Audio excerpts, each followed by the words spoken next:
Good morning student.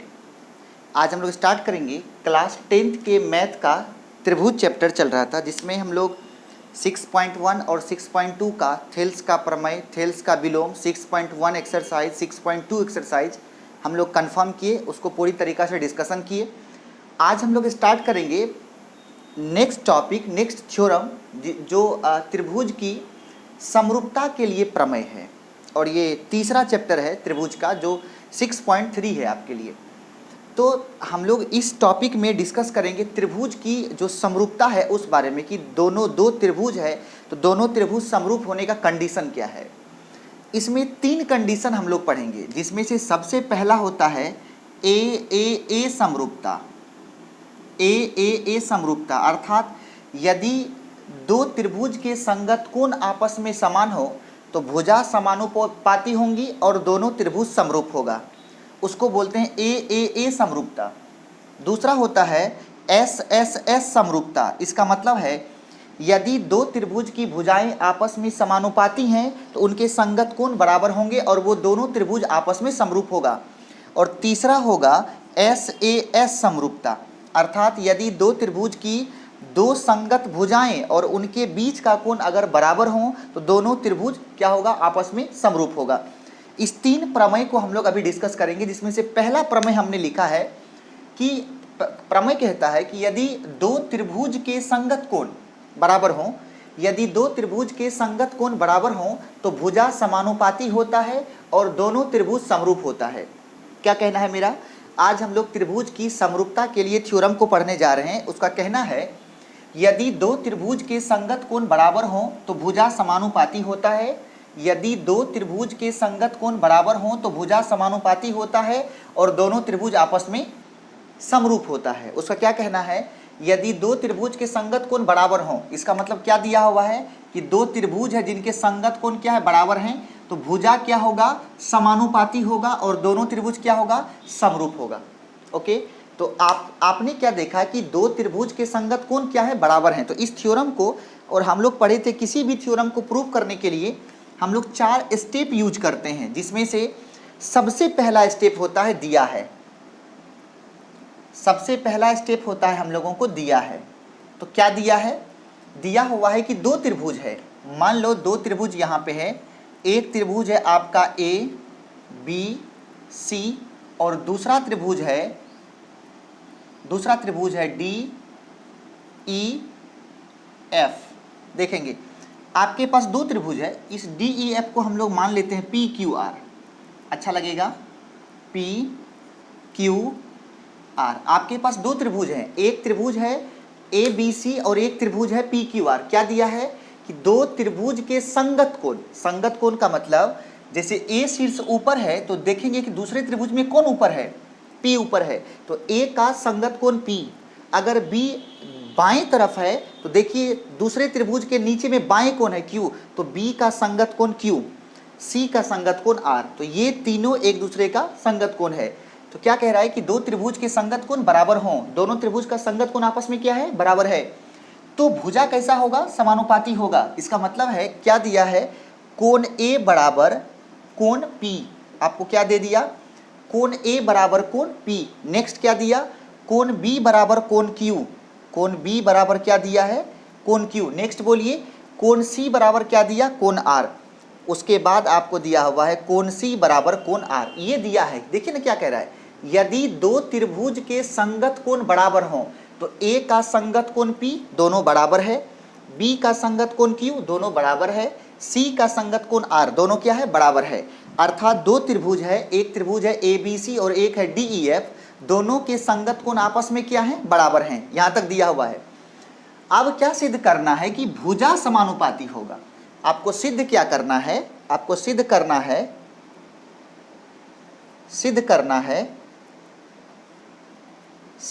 है कि इसका भुजा समानुपाती होगा। इसका भुजा अगर समानुपाती होगा तो इसका मतलब क्या हो गया, ए बी बटा पी क्यू बराबर ए सी बटा या बी सी बटा क्यू आर बराबर ए सी बटा पी आर।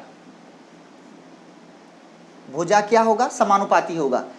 तब जब भुजा, अगर संगत कोण बराबर भुजा समानुपाती, समानुपाती का मतलब ए बी का संगत भुजा पी क्यू, बी सी का संगत भुजा क्यू आर और ए सी का संगत भुजा पी आर, ये तीनों आपस में क्या होगा, समानुपाती। समानुपाती का मतलब दोनों का अनुपात जो होगा वो आपस में बराबर होगा, अर्थात ए बी और पी क्यू का अनुपात, ए बी और पी क्यू का अनुपात, बी सी और क्यू आर का अनुपात और ए सी और पी आर का अनुपात, तीनों क्या होगा, आपस में बराबर होगा।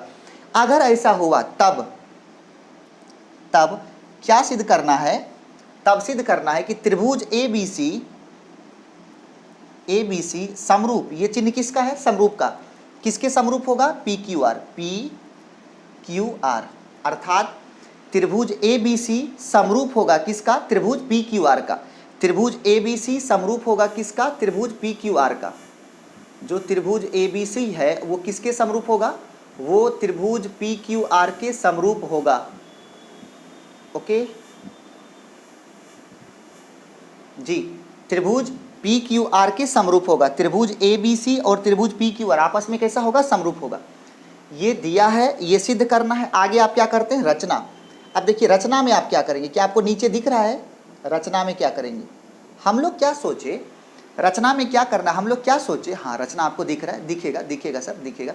रचना में क्या करना चाह रहे हैं कि इस ए बी सी को उठा के पी क्यू आर पे रख दो, ए बी सी को उठा के पी क्यू आर पे रख दो। कैसे, आप क्या करेंगे, ए बी को माप लो, उतना ही भुजा काट लो पी क्यू पर। तो मान लीजिए कि यहाँ पे पॉइंट हो गया एम और यहाँ पे एक पॉइंट हो गया एन, ठीक है, यहाँ पे हो गया एम और वहाँ पे एन, अर्थात ए बी बराबर क्या काट लिए, पी एम।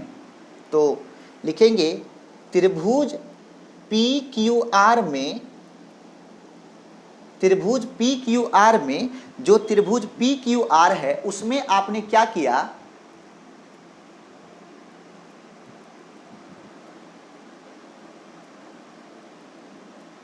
त्रिभुज पी क्यू आर में आपने क्या किया कि ए बी के बराबर काट लिया पी एम, अर्थात ये भुजा ए बी और ये भुजा पी एम, अर्थात पी क्यू आर में ए बी बराबर किसको काटा, पी एम, तथा ए सी बराबर, ये जो ए सी है ये ए सी बराबर क्या काट लिए, पी एन, तथा ए सी बराबर पी एन काटा, ए सी बराबर क्या काट लिए, पी एन। तो जब ये ए बी पी एम के बराबर, ए सी पी एन के बराबर, तब स्वतः बी सी बराबर हो जाएगा एम एन, तब स्वतः क्या हो जाएगा, काटा। त्रिभुज पी क्यू आर में ए बी बराबर पी एम, ये ए बी बराबर पी एम, ए सी बराबर पी एन काट लिए। तो जब काट ली, जब ये भुजा आपस में बराबर है तो ये भुजा बी सी और एम एन स्वतः बराबर हो जाएगा, तब बी सी बराबर क्या हो गया, एम एन, ये स्वतः हो जाएगा, बी सी बराबर एम एन हो गया। जब बी सी बराबर एम एन हो गया, इसका मतलब है कि त्रिभुज ए बी सी और त्रिभुज P Q P M N दोनों समरूप होगा। तब ये दोनों त्रिभुज को देखिए, त्रिभुज ए बी सी और त्रिभुज पी एम एन दोनों क्या होगा, सर्वांग सम होगा, समरूप नहीं सर्वांग सम होगा। तब त्रिभुज कौन, ए बी सी सर्वांग सम त्रिभुज पी एम एन, ये दोनों त्रिभुज क्या हो गया, त्रिभुज ए बी सी सर्वांग सम हो जाएगा त्रिभुज पी एम एन। अच्छे से देखेंगे, हमने क्या कहा, त्रिभुज ए बी सी सर्वांग सम होगा त्रिभुज पी एम एन, सर्वांग सम हो गया। अब यदि सर्वांग सम हो गया तो इसका अगर त्रिभुज ए बी सी और त्रिभुज पी एम एन ये दोनों सर्वांग सम है, अगर सर्वांग सम हो गया तो हम लोग क्या पढ़े थे कि दो त्रिभुज अगर सर्वांग सम है, दो आकृति अगर सर्वांग सम है तो उस दोनों का हर एक डायमेंशन सेम होगा, उस दोनों का हर एक डायमेंशन क्या होगा, सेम होगा। मतलब कोण ए बराबर कोण पी, कोण बी बराबर कोण एम, कोण सी बराबर कोण एन। क्या बोल रहे हैं, यदि ये दोनों त्रिभुज आपस में सर्वांग सम है, इसका मतलब है कि कोण ए बराबर कोण पी, कोण बी बराबर कोण एम, कोण सी बराबर कोण एन। ठीक है, तो अब हम लोग चलेंगे प्रमाण के तरफ। प्रमाण में, देखिए प्रमाण में क्या करना है। अब प्रमाण में क्या है कि दोनों त्रिभुज सर्वांग सम है। त्रिभुज ए बी सी सर्वांग सम हो गया किसका? त्रिभुज पी एम एन। यदि दोनों सर्वांग सम है इसका मतलब कोण ए बराबर कोण पी, कोण बी बराबर कोण एम, कोण सी बराबर कोण एन, आपस में बराबर हो गया। इसका मतलब आप देखिएगा, कोण ए बराबर कोण पी ये तो दिया भी हुआ है। दूसरा देखिए, कोण बी बराबर कोण एम, लेकिन कोण बी बराबर कोण क्यू, कोण बी कोण एम के बराबर है, कोण बी कोण क्यू के बराबर है। इसका मतलब है कोण एम और कोण क्यू दोनों बराबर होगा। देखिए ना, दिया क्या है, कोण बी बराबर कोण क्यू, कोण बी कोण क्यू के बराबर। आपने क्या लाया सर्वांग समता से, कोण बी बराबर कोण एम। इसका मतलब ये जो कोण बी है ये एम के भी बराबर है और ये क्यू के भी बराबर है। अगर ये इसके बराबर ये इसके बराबर, इसका मतलब ये दोनों भी आपस में बराबर। सेम टू सेम कोण सी कोण एन के बराबर है, कोण सी कोण आर के बराबर। इसका मतलब कोण एन और कोण आर आपस में बराबर। तो ये दोनों गौर करेंगे आप एकांतर कोण है, ये और ये दोनों एकांतर कोण है। इसका मतलब एम एन और क्यू आर समांतर होगा। जैसे ही एम एन और क्यू आर समांतर हो गया तो थेल्स का प्रमेय लगा सकते हैं। आपने पढ़ा था यदि ये दोनों थेल्स का विलोम ये दोनों समांतर है तो भुजा समानुपाती होगा। तो हम लोग लिखेंगे दिया है क्या दिया है कि कोण बी बराबर कोण क्यू, कोण बी बराबर कोण क्यू, इसीलिए कोण एम बराबर कोण क्यू और कोण एन बराबर कोण आर। ये दोनों कैसा है? ये दोनों एकांतर कोण है। तो एकांतर कोण है, ये दोनों कैसा कोण है? तो एकांतर कोण है। यदि एकांतर कोण बराबर हो गया इसका मतलब अतः क्या हो जाएगा, अगर एकांतर कोण ये कोण इसके बराबर और ये कोण इसके बराबर, दोनों एकांतर कोण है तो अगर बराबर हो गया इसका मतलब एम एन और क्यू आर समांतर होगा। अतः एम एन समांतर क्यू आर। तो यहाँ पे क्या लगा सकते हैं? यहाँ लगा सकते हैं थेल्स का विलोम।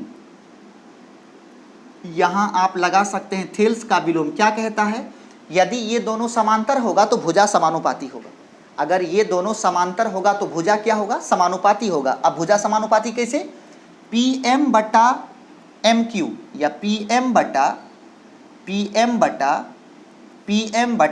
क्यू बराबर पी एन बटा पी आर, पी एन बटा पी आर और एम एन बटा क्यू आर, एम एन बटा क्यू आर। अब देखेंगे सर पी एम किसके बराबर है? यहाँ देखिए पी एम किसके बराबर है? ए बी का। तो पी एम के जगह पे ए बी बटा पी क्यू बराबर पी एन किसके बराबर? ए सी का। तो ये हो जाएगा ए सी बटा क्या हो जाएगा? ए सी बटा पी एन बटा पी आर। तो पी एन ए सी बटा P R equal to M N किसके बराबर? बी सी।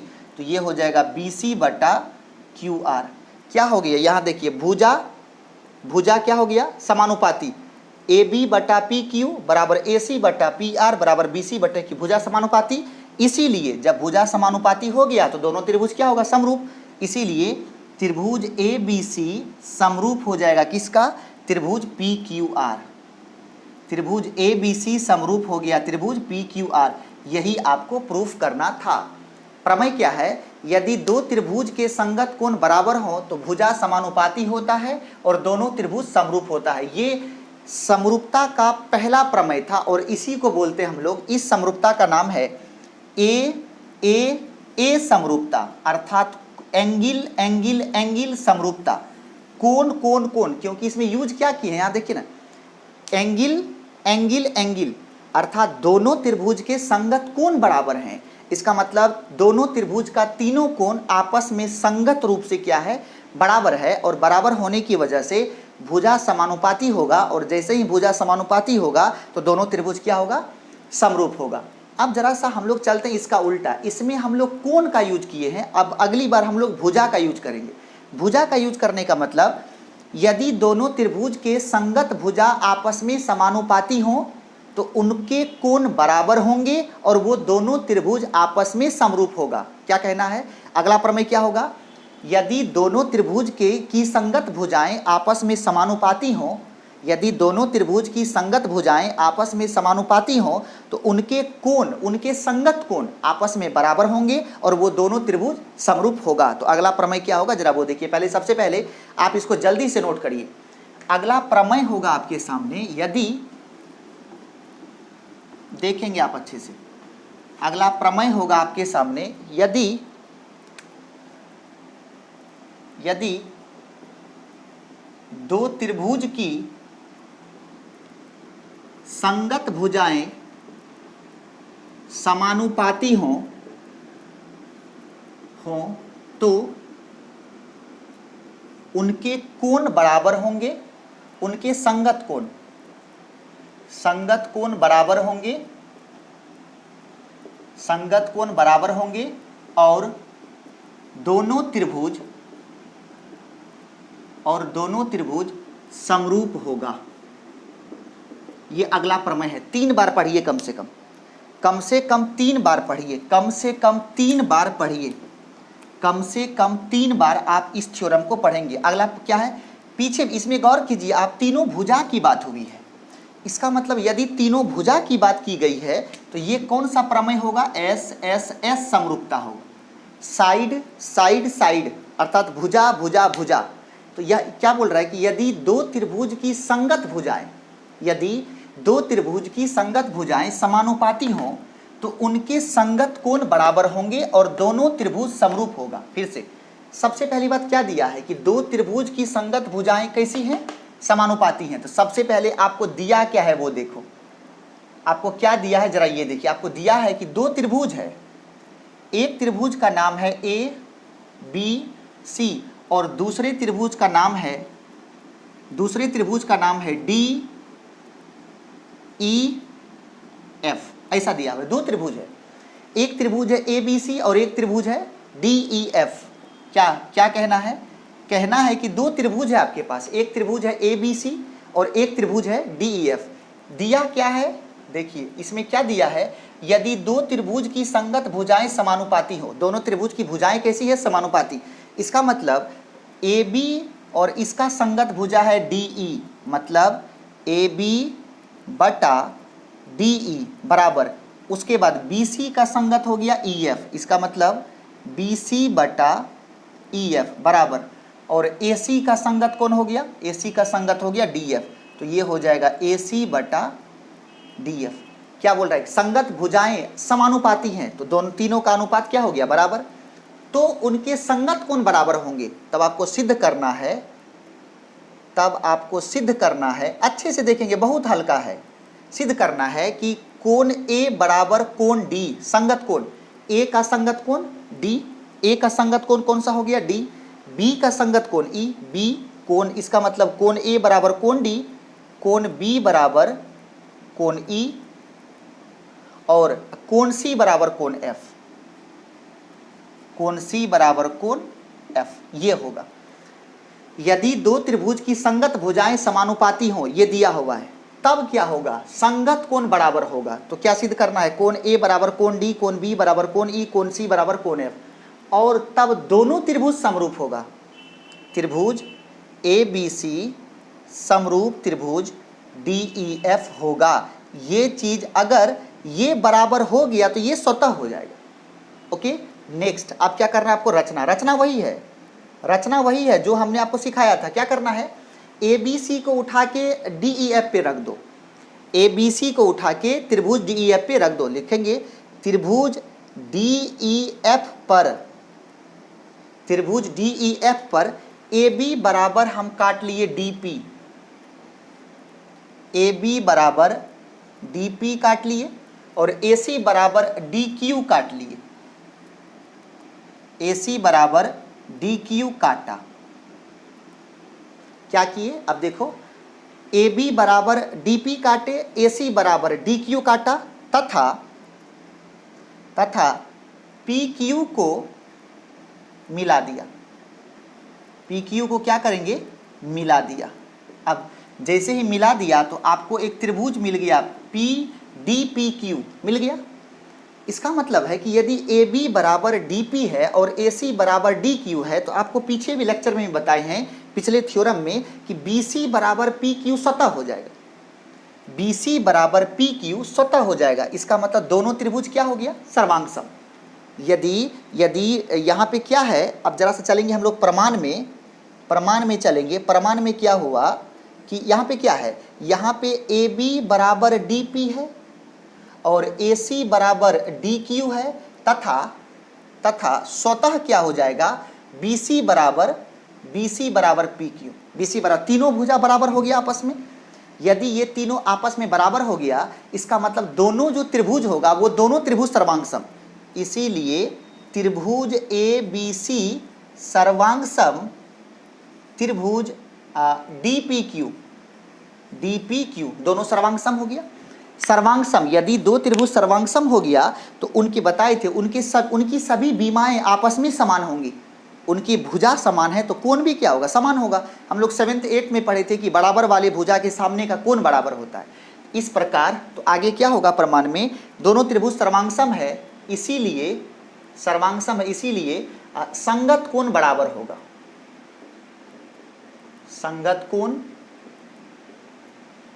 बराबर होगा, ठीक है। तो क्या मिल गया कोण ए बराबर कोण डी, कोण बी बराबर कोण पी, कोण सी बराबर कोण क्यू।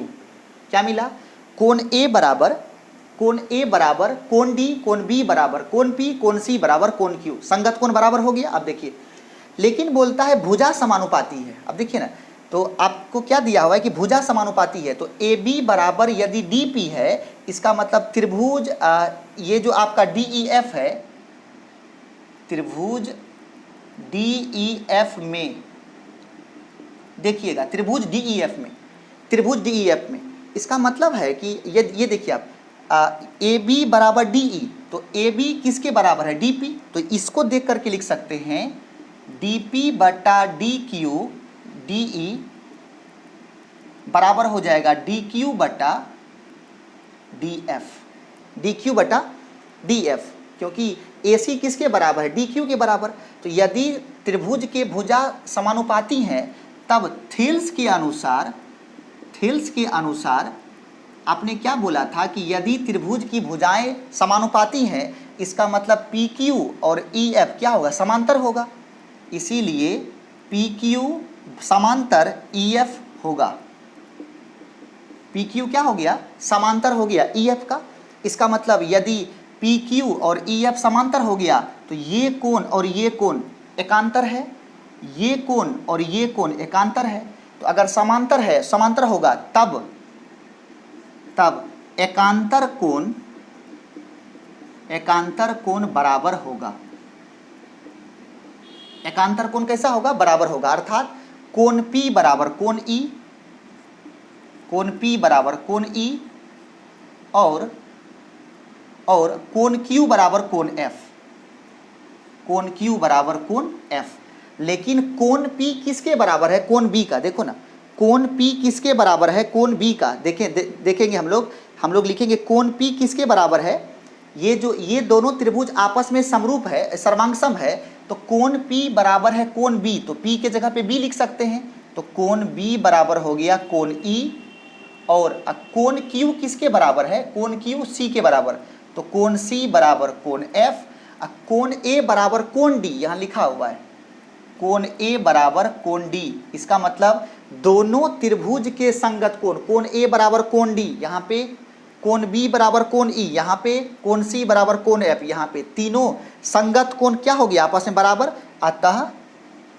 अतः त्रिभुज ABC समरूप होगा त्रिभुज DEF। यही हम लोगों को प्रूफ करना था। अर्थात अगला थ्योरम क्या प्रूफ हुआ, अगला थ्योरम प्रूफ हुआ कि यदि दो त्रिभुज की संगत भुजाएं समानुपाती हों तो उनके संगत कोण बराबर होंगे और दोनों त्रिभुज समरूप होगा। तो क्या हुआ, दो त्रिभुज दिया है कि भुजा समानुपाती है, सिद्ध करना है कि संगत कोण बराबर होगा, त्रिभुज समानुपाती होगा। रचना क्या किए, इस त्रिभुज को उठा के इस पे रख दिए। तो ए बी बराबर डी पी, ए सी बराबर डी क्यू और बी सी बराबर पी क्यू आपने काट लिया। तो दोनों त्रिभुज सर्वांग हो गया। सर्वांग जैसे हो गया, आपको क्या दिया है, तो संगत कोण बराबर होगा ए बराबर डी, कोण बी बराबर कोण पी, कोण सी बराबर कोण क्यू। त्रिभुज DEF में जब गए तो अगर AB बराबर DP है तो DP बटा DE बराबर DQ बटा DF, ऐसा है। तो थेल्स क्या कहता है, अगर अनुपात बराबर है तो ये दोनों भुजा समांतर होगा। अगर ये समांतर होगा, दो भुजा समांतर है तो तिर्यक रेखा काट रही है, तो एकांतर को देखिए ना, समांतर भुजा को 9th का ज्योमेट्री कहता है कि जब दो समांतर भुजा को तिर्यक रेखा काटती है तो एकांतर कोण बराबर होगा। तब एकांतर कोण कैसा होगा, बराबर होगा।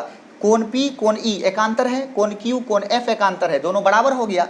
कोण P कोण E के बराबर, लेकिन कोण P कोण B के बराबर। यहाँ देखिए, इसका मतलब कोण B बराबर कोण E, कोण C बराबर कोण F, कोण A बराबर कोण D, एकांतर संगत कोण बराबर हो गया, इसीलिए दोनों त्रिभुज आपस में समरूप होगा। कंप्लीट। अगला तीसरा प्रमेय कहता है, यदि दोनों त्रिभुज के तीसरा प्रमेय कहता है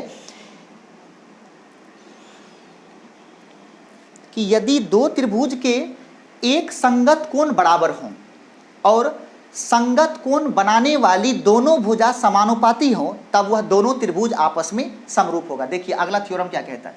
अगला थ्योरम कहता है कि मान लीजिए आपके पास दो त्रिभुज हैं, दोनों त्रिभुज के एक संगत कोण बराबर हैं और संगत कोण बनाने वाली दोनों भुजाएं आपस में समानुपाती हो, तब क्या होगा कि वो दोनों बाकी जो कोण है वो बराबर होगा और वो दोनों त्रिभुज आपस में समरूप होगा।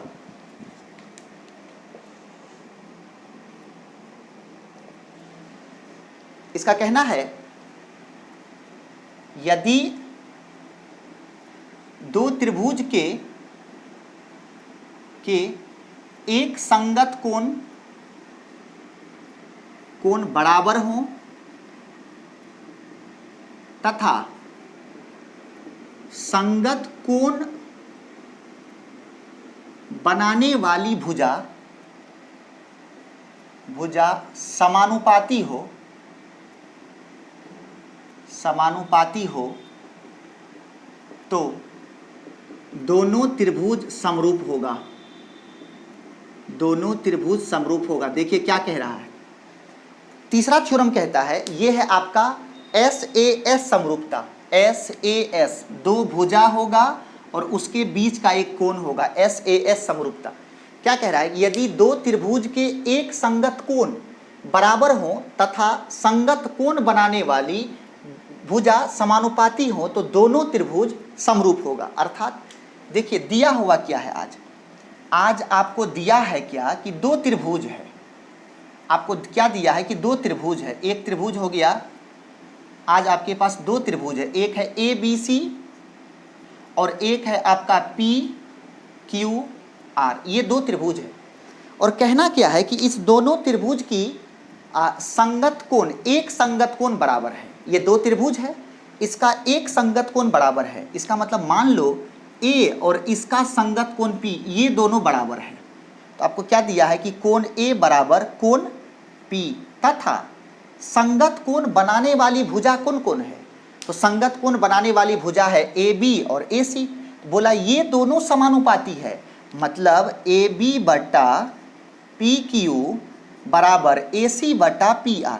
देखिए ना क्या लिखता है कि यदि दो त्रिभुज के एक संगत कोण बराबर हो, यहां तक काम हो गया।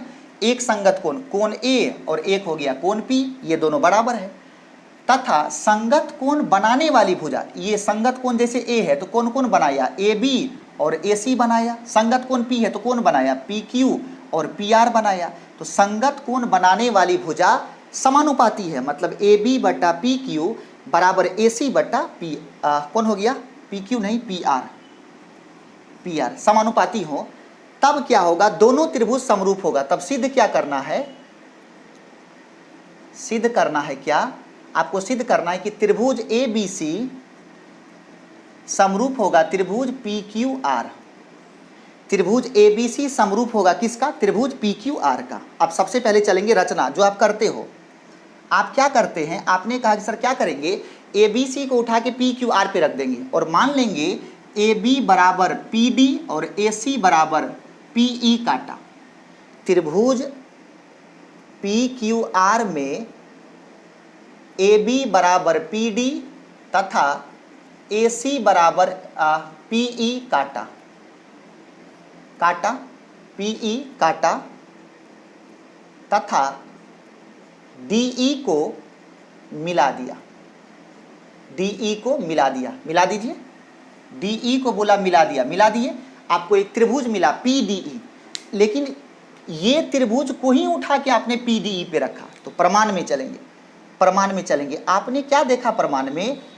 AB PD के बराबर, AB PD के बराबर, कॉमा AC PE के बराबर, AC PE के बराबर, और हमने कहा था स्वतः BC DE के बराबर हो जाएगा, BC बराबर DE होगा। तब दोनों त्रिभुज, तब त्रिभुज ABC सर्वांग सम होगा त्रिभुज PDE का, त्रिभुज PDE का। तो यदि दोनों सर्वांग सम है तो संगत कोण क्या होगा?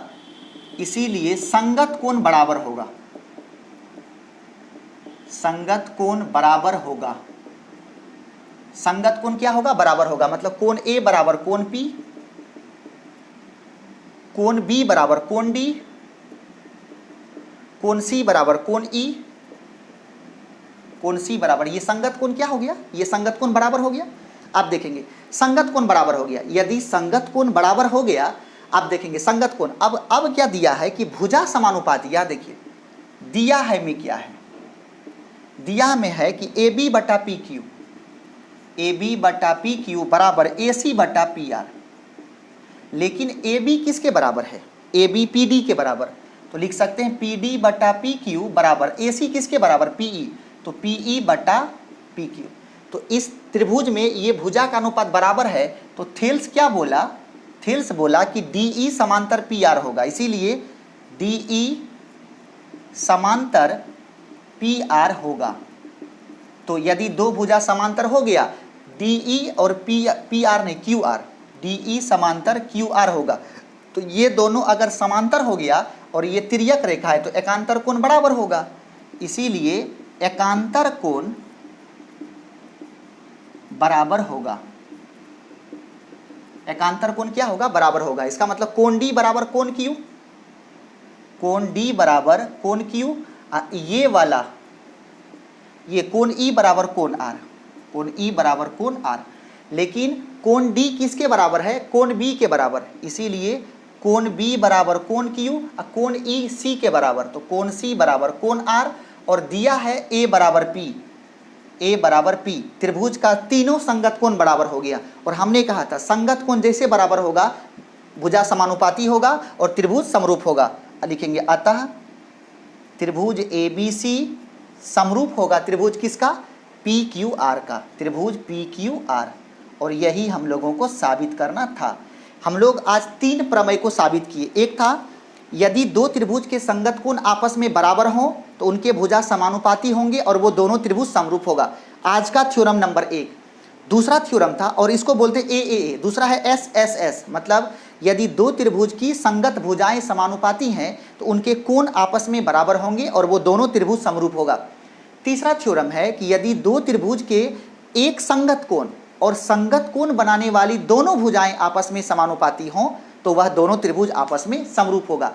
आप आगे भी कर सकते हैं, जैसे आप ये लगा सकते हैं SSA, अर्थात दो त्रिभुज की दो भुजाएं और एक कोण समानुपाती हों।